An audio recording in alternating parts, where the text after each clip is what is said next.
we really lived on the golf course for 2 weeks. And I was at the Fort Douglas and I ran into one of my sisters. I have 6. So it was hard not to run into one of them. And I said, so Charlotte, how are things at home? And she said, well, Dad came to the dinner table the other day and said, where's Michael been?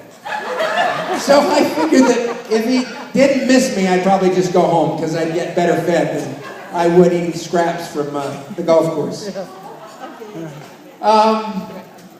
Who has come the farthest?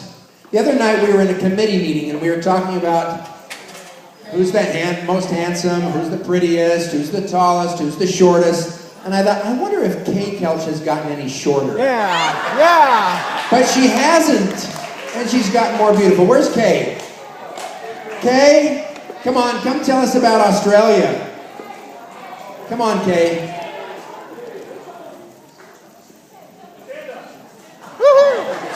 Stand up. Come on, stand up. Stand up.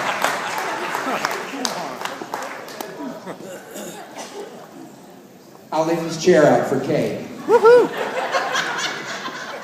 Go get him, KK. Tell us about Australia, North Shore. Just talk to us. Give him hell, KK. I live in Australia. Hold that mic up. I live in Australia. Woohoo! Let's see, I lived in Hawaii for 12 years. Woohoo! I've lived in England for 5 years. I've lived in Connecticut for a number of years, and Chicago, and New York, Colorado, Arizona, California. I think. Wow. Anyway, that's it. Thanks, Kay. Has anybody come any farther than Australia? Anyone?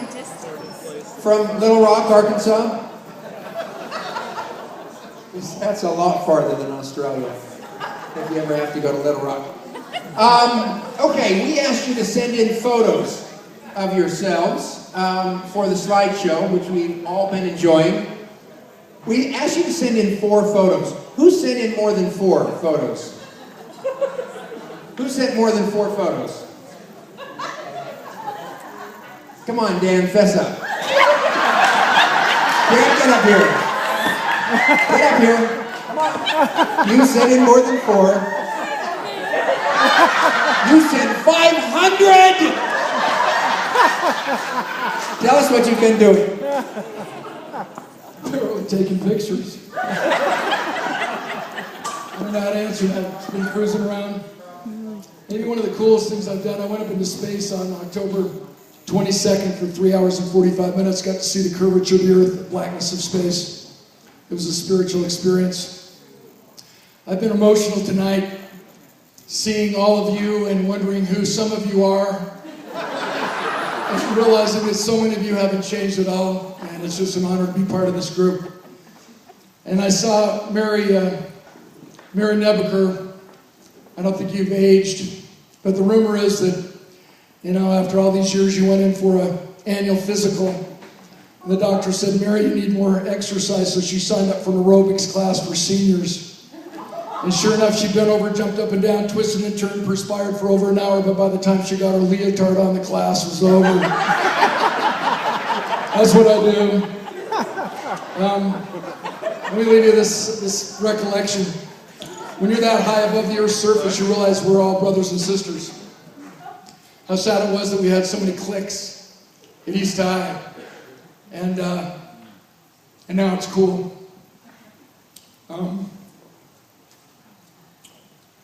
What I realized at over 15 miles above the Earth's surface is that everything we can take with us when we die, I had aboard with me on that aircraft. Our education, our convictions, what we believe, our character, how we dealt with our adversity, and our memories. Did our lives matter? Did we really make a difference? Yes. And I think each of us, in our own little way, have left this world so far in better shape than we found it, just because we were here. And I don't know why I'm so emotional, because most of you are surprised that I'm even here. A lot of you think that 7th grade was my senior year. But to see the pictures of the memorial, my old buddy Rick Spinks, his wife called me the day he died, and I started hitting myself that I hadn't kept in touch with him all these years. And the saddest thing happens when you finally reminisce on your friendships and it's too late to say, hey. So maybe since I have the microphone, I can challenge all of us to make it more of a point to not just see each other every 10 years. Now that it's the 40th anniversary, I can't even believe, if I had known I was going to live this long, I would have taken better care of myself.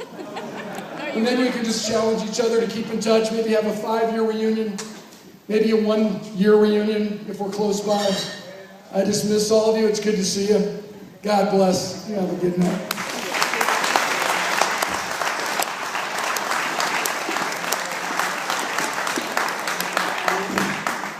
One of the most exciting things about coming to a reunion is to realize what people have become in 40 years. And there's a remarkable teacher who teaches 1st grade. And Vicki, would you come up and tell us about teaching 1st grade at Granite Elementary?